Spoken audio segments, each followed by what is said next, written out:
Ngiphansi kukaBishop uIM Gadi eLindelani Society. Akukuningi ke bazalwane esizokwenza namhlanje. Sekukayina nje kufana nasekhaya. Uma ekhaya umthetho nje mawusuvuleka amehlo usuke usuwazi umthetho ukuthi makudliwa la ekhaya dliwa ngo7 ngo6 igate liyavala. Kodwa into njalo umzali ahlale akukhumbuze yona ukuthi hayibo so namhlanje ke sizokwenza njalo sizondlalela sabantu besifazane kulesine lo mama kulesine lo nkophe zihlele zigcwele inyembezi sizosho ukuthi hayi indaba ayikakashintshi isanjalo kulamazwe asikhombisa akhulumeka eBethlehem sisezwini ke elitholakala ngokuka uLuka wethu wama23 23 ivese lama34 34 la elifundeka khona kanje kepha uJesu wathi baba bathethelele ngokuba abakwazi abakwenzayo babelana izingubo zakhe benzelana unkatho yilo baba liyaphilisa siqinise silizwe ngokufanelekile lehlele emhlabathini ovundileyo ngegama lenkosi ethu Jesu Kristu owasifela esiphambanweni eNazaretha amen baba bathethelele abakwazi abakwenzayo incwadi le ebhalwa uLuka masizokhumbula kahle uLuka uwumhlali waseBethlehem uLuka wazi ukungena nokuphuma kwabantu baseBethlehem sizokhumbula ukuthi indawo iBethlehem inezigigaba nemilando eminingi ingakho namanje uLuka esibalisela ngokuthi uNkulunkulu kwenzekalani kundodana kaNkulunkulu eBethlehem uJesu wayedume ngalolu hlobo ukuthi wayenabantu abaningi ababemlandela kodwa bengamfuni sizokhumbula ukuthi akakhaphelwanga umuntu wayekude kodwa wakhaphelwa uJudas owayehamba naye ingakho nangalelanga kwenzeka ixakaxaka wabuka uPetros akakholwanga ngoba wayethi mayebuka ngala nangala cha nampa abantu ngiyabazi kodwa manje ngiyabethelwa kangangokuba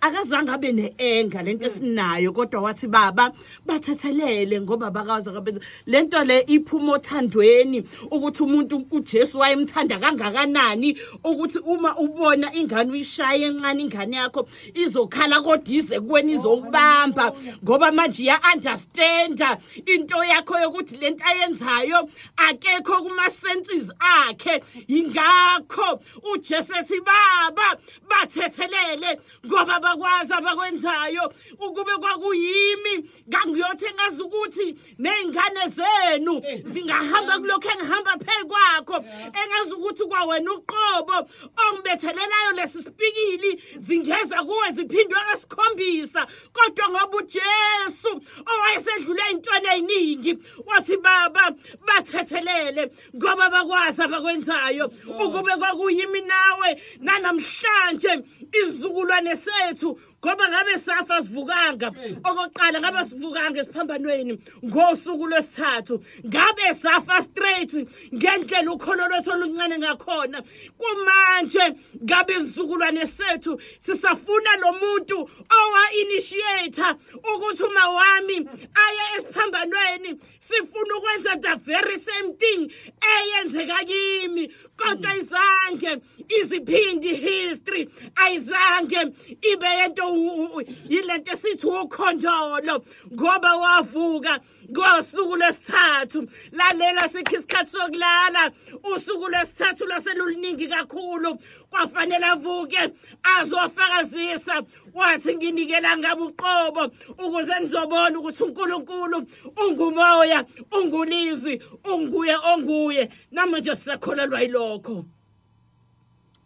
namanje sihamba nalokho sizothi konke okwenzeke empilweni zethu asikwazi ukuthi singaba judgmental bantawethu size sidlule uJesu Kristu uqobo lwakhe asithi baba sibathethelele asizithethelele kwathina uxolo into ejule kakhulu ukhuluma na uqobo ngaphambi kokuthi uxolele umuntu uxolele wena uthi ngimthembe kakhulu uNdlovukazi Mapule kangamniki ispace sokuthi ngelinye ilanga angangikhaphela iqhuthe lingakakhali nakathathu kangamniki ispace sokuthi ngelinye ilanga naye umuntu kukhona ungamehlekela ashintshe indlela yokucabanga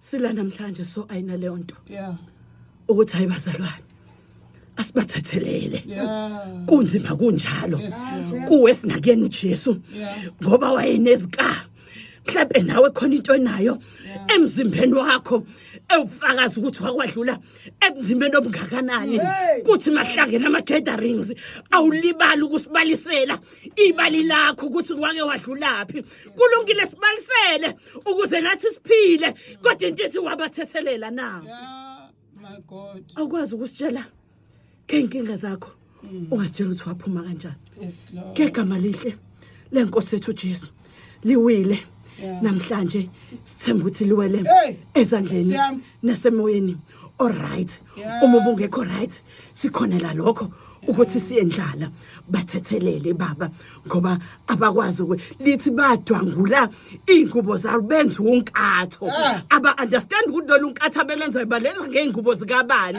ngoba lento yayingekho kubo ukuthi kahle impela kabethelwe still basathatha ingubo zakhe benza unkatho ngazo bazibiyela ngalomuntu ekuthiwa hayi ula isiphambanweni kodwa abanye bathi cha asilazi icala lakhe baba bathethelele abakwazi abakwenzayo ngoKristu inkosi amen. Ngiyanibingelela egameni elihle lika Jesu Kristu ongumfelo wami lo oza kinina namhlanje ophathiswe izwi lesibili elilaphaya kuLuka chapter 23 verse 43 lo okhulumayo namhlanje kunina uNonhlanhla Dlangisa oqhamuka ogwini Circuit 706 ngaphansi kababa uDimasa eWeseli Methodist Church. Izwi ke engiliphathise lona namuhla elashiwo uJesu lejustice elithi ngiqinisile namuhla ngizoba nawe eparadesi lika baba.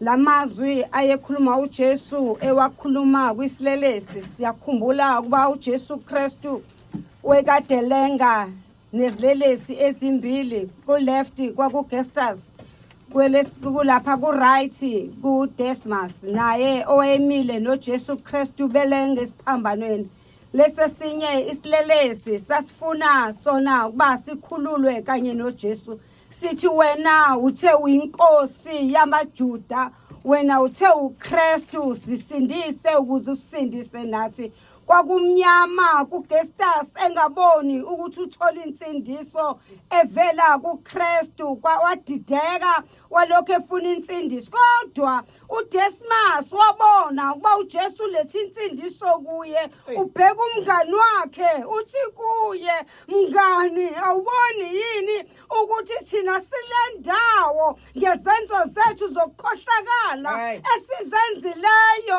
lona kenzanga lutho wabona uDesmas uba insindisa akazi ukuyithola kungona hlukane noGestas wabheka kuJesu wathi inkosi ngicela ukuba nawe eparadise embusweni wakho uJesu wethu oneqiniso nothembekile nozezweni lasemhlabeni ngoba ezosinika intethelelo wambheka uDesmas waletha impendulo eyiqiniso wathi namuhla ngizoba nawe eparadesi lika baba liyini leli paradesi iparadesi indawo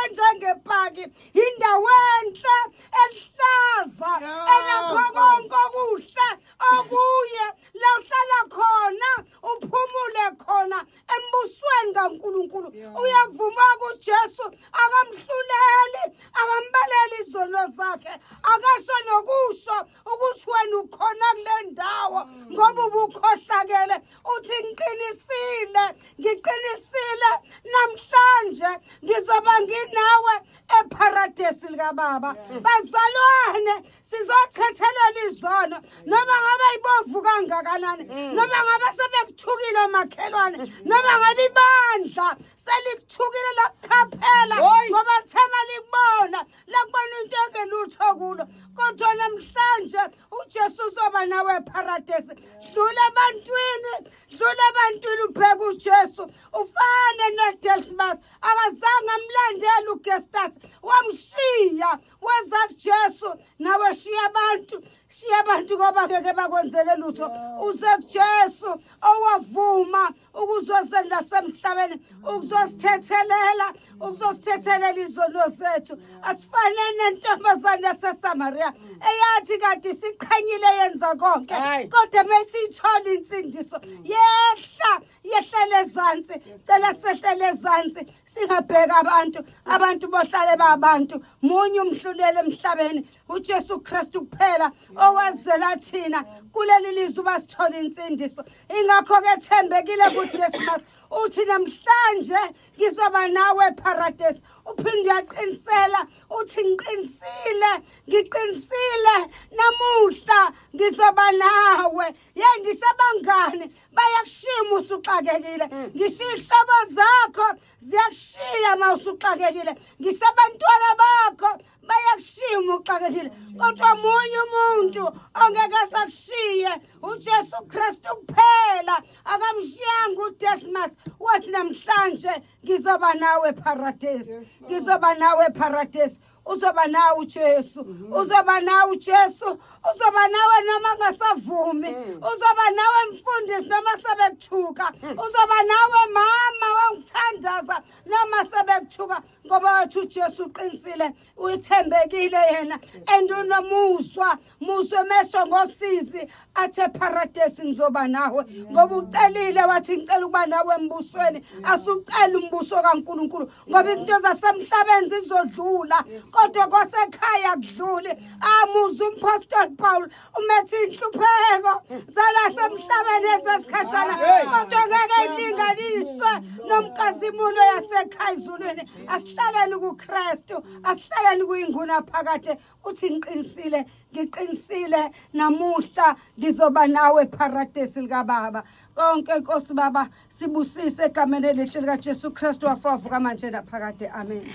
Mina nomfundi amthandayo bemi ngakhona wathi kunina mame bheka indodana yakho verse 27 wayesethi kumfundi bheka unyoko kusukela kuleso sikhathi umfundi loyo wamyisa ekhaya bazalwane uJesu ukwipain usesiphambanweni kodwa ukhuluma a wisdom word useyinhlungwini bamhlephulile inyama bamxebula igazi kwaze kwavela amanzi isikhumba basisusile kodwa usesiphambanweni usanamehlo obuhlakani usakwazi ukubona abantu abakhona eduze kwakhe ngoba kuyenzeka uma sisenhlungwini kuyenzeka masikwipain bese siba nameva sihlabe nabantu abazosithanda sihlabe nabantu abazosinakekela kodwa uJesu yena uvula amehlo kamoya uyabona uma ukhona uyabona umfundi ukhona uyazwakala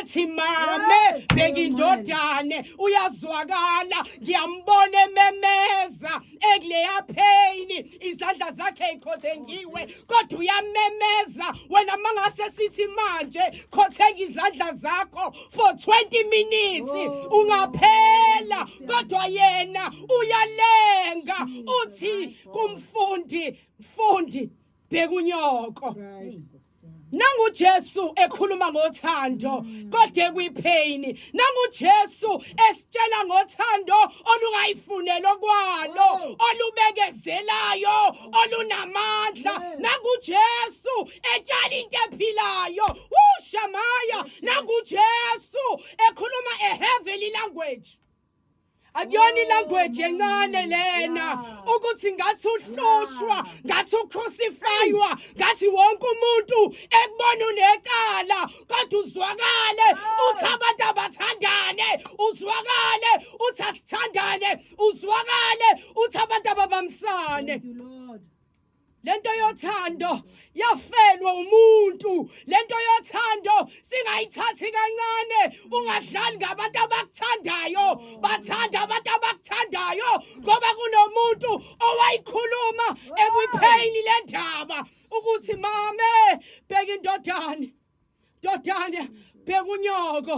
Wena ubheke bani? Noma ugada banganalutho emandleni, uwena obatshelayo ukuthi abanalutho, noma uwena obakhipha uNkulunkulu, kodwa yena utshala uthando, kodwa wena uyabasusa kuye. Lento yothando bazalwane yakhulunywa umuntu ekwipain engalalanga, ehambewe ethwele isiphambano, enganasono, wayengakwazi nokusho ukuthi ngeke manje baba wami I can't take this. Kodwa lo muntu waqhubeka wathwala umuthi wehlazo, kodwa nehlazo akalazi. Ingakho izwi lithi izwi lesiphambano liwubuwula kwababhubhayo, kodwa lingamandla kwabasindisiweyo. Shalalamaya, ushelemamamaya. Izwi lesiphambano, izwi lesiphambano lingamandla, lifundisa umuntu ukuthanda abanye, lifundisa umuntu ukuphakamisa izandla zabanye, lifundisa umuntu ukukhuluma kahle nabantu. Izwi lesiphambano. Khona walenge eCalvary, khona wabethelwa. Ingakho namhlanje ngizothi bantu benkosi make siyeke indaba zabanye, awukufocus kwezakho. Lungisa indaba yakho noJesu, lungisa ukuphila kwakho, lungisa indaba yakho. Bayeka abanye nabo banemthwalo yabo, kodwa wena lungisa indaba yakho noJesu. Wadedela amazwi aphilayo, wathi masithandane. Indodana yamthatha umama ngesineke yaze yomfaka ekhaya. Wena wake wanekezelela bani? Ubani omnikile isineke wena waze wayomfaka ekhaya? Umuntu mekuthatha ukwipain eze yokubeka ekhaya, lowo muntu loyo uhlelekile, uyalazi uthando ukuthi lisho ukuthini. Mame bheka indodana, dodana bheka unyoko.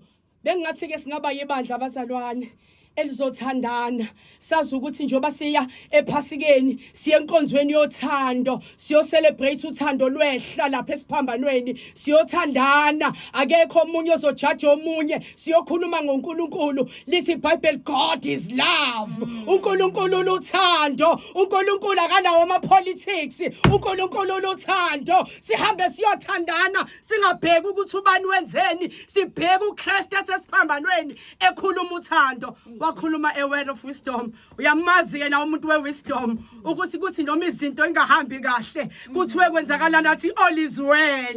Umuntu wewisdom ukhuluma iwisdom la bekulindeleke khona ukuthi uzokhuluma ukuhluleka, kodwa angakhuluma ukuhluleka, athi konke kuhamba kahle ngoba uyayazi lento yashiwo umuntu amlandelayo ukuthi all is well, kodwa kube konakele. Masenze njalo ke makholwa egameni lika Jesu Kristu, in Jesus mighty name, amen. Amen. Mhlanje uNkulunkulu ngithembe ngezwi lesine elashiwa uJesu, inkosi uJesu ilenga esiphambanweni elitholakala lapha kuMateyu 26 verse 47 okufundeka kanje: Eli Eli lama sabakthani, okungukuthi Nkulunkulu wami ungishiyelani na. Babizwi lakho ke leli wakhuluma ngalo, namanje usakhuluma ngalo. Izwi lakho aliphelelwa isikhathi, khuluma ngalo kithi, khuluma ngalo kubalaleli emakhaya,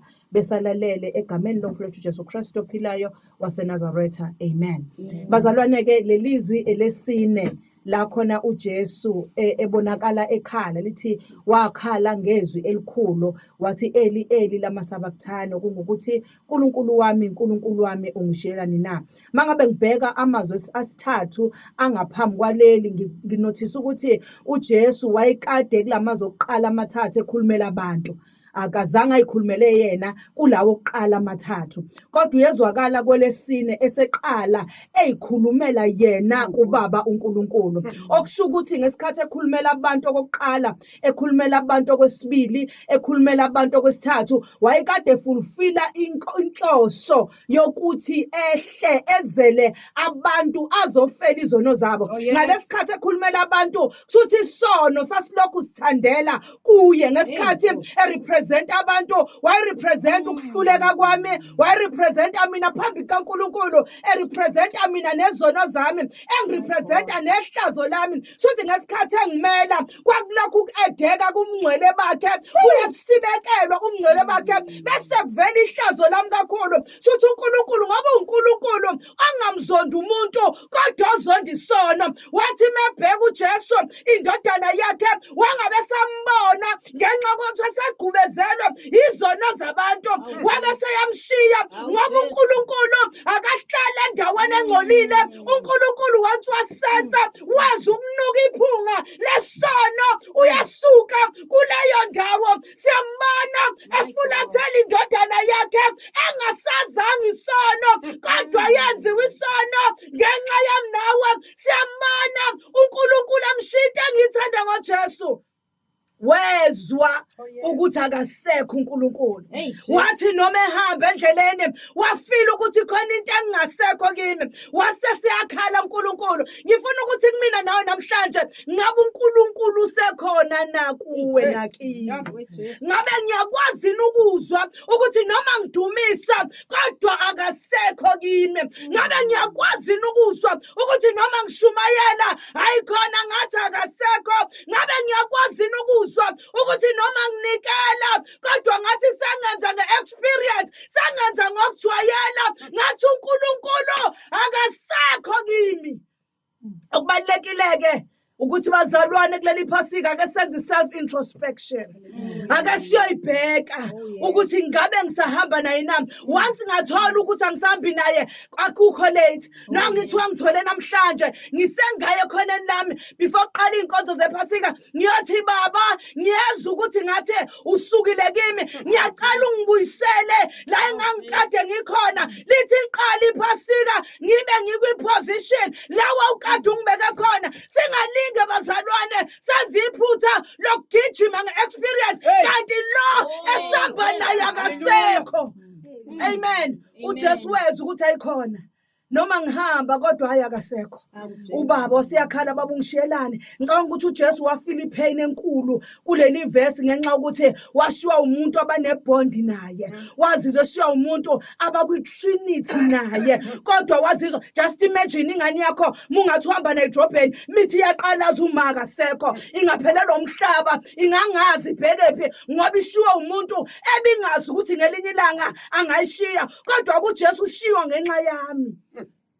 Akenzanga lutho, yena ushiywa ngenxa yezono zami. Just imagine, ashiywe, afeel pain as ukuthi he is abundant. So namhlanje ngifuna ukuthi ake sihlole ukwazi ukubona mengasekho uyibusele kuye. uNkulunkulu unothando nomusa, uyasithwala. uNkulunkulu anibusise egameni lika Jesu. Amen. Amen.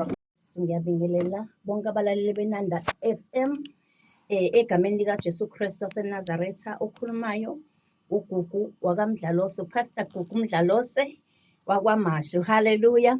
Ngaphansi kwebandla iLight for Africa Church, ngaphansi kwaBishop uMdlalose egameni lika Jesu Kristu waseNazaretha. Sizofunda ke bazalwane la izwi lesihlanu elitholakala lapha kuJohn 19 uverse 28 elifundeka kanjena ke bazalwane. Emva kwalokho uJesu ekwazi ukuthi konke sekuphelelisiwe ukuba umbhalo ugcwaliseke wathi ngomile. Emva kwalokho uJesu ekwazi konke ukuthi sekuphelelisiwe, uJesu wathi umile. Hallelujah. Sihamba nabantu abazi ukuthi zonke impilo zabo ziphelelisiwe kodwa abazi ukuthi bomile. Hayi Nkosi yami. Sihamba nabantu abazi ukuthi zonke izinto zabo ziperfect but abazi ukuthi bomile. Bazalwane, ukoma kuhlukene kabili, kukhona ukoma physical, kukhona ukoma spiritual. Hallelujah bazalwane. uJesu lo koma ayekome la kwakungokona ukoma kwa physical ngoba siyakwazi ukoma kwa physical lapha kuMose uma ngabe abantwana bakaIsrael bemcela amanzi bethi bomiwe babefuna ukugcwalisa ukoma lokhu kwa physical. Uma ngabe sebethi bomile simbona uMoses ethi uNkulunkulu kuyena thatha induku uhambe uyedwaleni. Uma ngabe ufike lo ukoma bazalwane uNkulunkulu akadingi ukuthi azafune ukuthi kube khona abantu kwakungekho plumber lapha. Kodwa uNkulunkulu ngenduku ayeyinikeza uMoses mangabe sekhona yena uyagcwalisa konke. Uma ngabe sefikile uNkulunkulu uyakwazi ukuthi akunike lokho osukudinga ngaphandle kokuthi kube khona izinto zomhlaba. Ukoma kukaJesu siyakukhumbula ngelinye ilanga ukuthi wakwakusho lapha kowesimama waseSamaria uma ngabe ethene kuye ngicela ungiphuzisa amanzi. Haleluya. OwaseSamaria aka-understandanga ukuthi uNkulunkulu udingani ngoba uJesu ngaleso sikhathi wayesa uJesu Kristu. Haleluya. WayesanobuNkulunkulu kuye. Uthi uNkulunkulu kube bowazi ukuthi ene ngubani ngoba samba uNkulunkulu singamazi ukuthi ungubani. Othi noma edinga izinto kithi kodwa singazi ukuthi ungubani yena. Uthi kowesifazane kube uwazi ukuthi ungubani. Ukube uwazi ngoba samba singazi bazalwane. Lisizwi laNkulunkulu mangabe ungazi usuke uma ngabe uswela ulwazi bazalwane. Hey uNkulunkulu onamandla uyabhubha. Haleluya. Egameni lika Jesu Kristu waseNazaretha. So owesifazane wayingazi ngempela ukuthi wayekhuluma nobani. Ukuthi ukhuluma noNkulunkulu okuyena ozomnika amanzi angapheliyo. Haleluya bazalwane. uNkulunkulu uma ngabe uJesu elapha esiphambanweni ekhuluma ngokoma bazalwane wayekhuluma ngokuthi womele uNkulunkulu. Ngoba wayengeseyena uJesu Kristu kodwa wayese uJesu. Ngenxa yezono zethu sasesibususile uNkulunkulu kuye. Kodwa wayesomele ubuNkulunkulu. Bangaka abantu abahamba emhlabeni bazi ukuthi baphelelisiwe kepha ubuNkulunkulu bengekho ngoba umzimba uma ngabe uwodwa ungenawo amanzi uyawudinga amanzi. Awukwazi ukuhamba emhlabeni ungawaphuzile amanzi. But kunalento yokuthi awukwazi ukuba umzalwane ungenawo uNkulunkulu. Amanzi afaniswa noNkulunkulu emzimbeni womzalwane. Awukwazi ukuhamba endleleni ungenawo uNkulunkulu uma ngabe wadalwa uNkulunkulu. So uJesu wayomele kahle kahle ubuNkulunkulu obasephumile kuye. Egameni lika Jesu Kristu ngifuna ukuthi kuwena namhlanje kungenzeka ukuthi wazi ukuthi zonke izinto zakho ziphelele njengoba la esekushiya ukuthi kwasekuphelelisiwe. Kahle kahle kwasekuphelelisiwe kwasekushoda uNkulunkulu. Haleluya bazalwane. Bangaka abantu abahamba emhlabeni bazi ukuthi baphelelisiwe kodwa bashodelwe uNkulunkulu. Akekho kubo uNkulunkulu. Ngithi mina namhlanje thatha uNkulunkulu sizo introduce uNkulunkulu kuwe. Sizo introduce uJesu kuleli Phasika akuye enkonzweni. Umfike umthola uNkulunkulu ufike uye kuye unobuNkulunkulu. Ngiyakuthembisa mzalwane awuzuphuma ufana. Awuzungena enkonzweni njengoba abazalwane abaningi bezohamba kusasa for 3 days wonke. Awukunxusa ukuba nobuNkulunkulu ngoba engikholelwa kukho ukuthi kulomhlaba siphila kukho izwe esikulona liyoshintsha ubuNkulunkulu. Haleluya bazalwane. Ngoba kudingeka ubuNkulunkulu kumuntu kaNkulunkulu. Haleluya bazalwane. Ilokho nje ngizokusho namhlanje ukuthi ngenzeka ukuthi awazi ukuthi ubomile. Ubungenzeka ukuthi mhlawumbe ucabanga ukuthi uJesu wayomela izono zakho. Namhlanje ngizo explainela ukuthi no. But uJesu wayesephile emntwini esewumuntu ofana nami nawe ngalesi sikhathi sesiphambanweni esomele ubuNkulunkulu esedinga ubuNkulunkulu kuye ukuthi bungene ngaphakathi benze umsebenzi. Kungenzeka ukuthi mhlambe wazi ukuthi usuphelelisiwe. Ngicela ukintroduce uJesu kuwe. Ngicela ukintroduce ubuthathu bukaNkulunkulu kuwe. Ngicela ukintroduce uNkulunkulu ongozeli ongolali. uNkulunkulu ogcinela abantwana bakho ngisho ungekho. Ngizo introduce yena namhlanje. Ngithi mangabe umomele nawo amanzi angapheliyo. Nawo amanzi angapheliwe obuNkulunkulu egameni lika Jesu Kristu waseNazaretha. Thatha uJesu in Jesus name. Amen. Sikhombisa izwi elashiwo uJesu wabe eseyafa. izwi elaqedela konke elaphelelisa konke uLuka 23 ivesi lika 46. Jesu wamemeza ngezwi elikhulu wathi, Baba, ezandleni zakho ngiyawubeka umoya wami. Eseshilo lokho wafa. uJesu okokuqala mabembulala benze iphutha lokuthi abazange bawuvala umlomo wakhe. Bakhohlwe ukuthi ulizwi, umnikazi wezwi, yonke into yakhe yenzeka ngezwi. Khumbula ukuthi uNkulunkulu mangabe edala umhlaba ukhulumile, sikhona nje sabizwa ngezwi. Ngalesikhathi esezofa usiyaphelelisa uthi, Baba, ezandleni zakho ngicela ukubeka umphefumulo wami, okusho ukuthi sebekwenzile lokho abacabanga ukuthi bayakwazi ukwenza. Right now sengicela senze lokhu ebesibavumela basilekelele ukuthi kwenzeke, ngoba kunabantu abalwisa impilo yomuntu benga understand ukuthi bayi training, ibona kahle abazolekelela ukuthi kugcine kwenzekile lokhu uNkulunkulu akakufunayo. Kunabantu abasilimazile kanti basilimazela ukuthi sifike la inkosi sifuna khona. Kunabantu abehlelwa yigameko bengakholwa bathola ichance yokwazana noNkulunkulu. Simbonile uJesu ethe selinyaziwe isikhathi eside kodwa wamane wavuma, ngoba kubiza ukuvuma makuNkulunkulu okubeke kuleyo nto. The minute uvuma bese uthemba yena usimakade kuzozenzekela ukuthi ngesikhathi bethi baqedile bese inkosi iyayiveza, ngoba sikholwa uNkulunkulu wasemandulo owayekhona umhlaba ungakabibikho. Sikholwa uNkulunkulu ofaka imbewu ngaphansi kwenhlabathi kungaboni umuntu, kumele ihlahle ihlukene. Sikholwa uNkulunkulu ohlungayo, ubone kumila lokhu la, kumila lokhu la, kumila lokhu la. Sikholwa uNkulunkulu odabula inhlabathi kuqhuma amanzi. Kanti ubani lo uNkulunkulu odala amatshe indalo yonke imthobele? Mangabe kukhona abakulimazayo kumele wazi into eyodwa, njengoba bekulimaza banovalo ngoba yamazi uNkulunkulu wakho. Useyazeka lo uNkulunkulu, yingakho isosha siyayazi indaba yokuthi isosha ilona la confirm lathi lona impela okaNkulunkulu. Labantu abahubayo ibona abathanda ukukuluza, abathanda ukungabesa kubona. Uyazini ukuthi abantu abathanda ukukulimaza iyodwa kuphela inkinga yabo, bafuna iattention ngendlela wrong. And abafuna ukuvuma ukuthi wena lona ekumele ubenze bafike la beyakhona, ngoba wonke umuntu okukhahlelayo khahleleka. Singabazalwana sifundeni ukukhahleleka. Mangabantu beqhelisa qhela, ungale uzama ukubaqoqa qhela. Unawo amandla avalelwe kuwe kodwa qhela.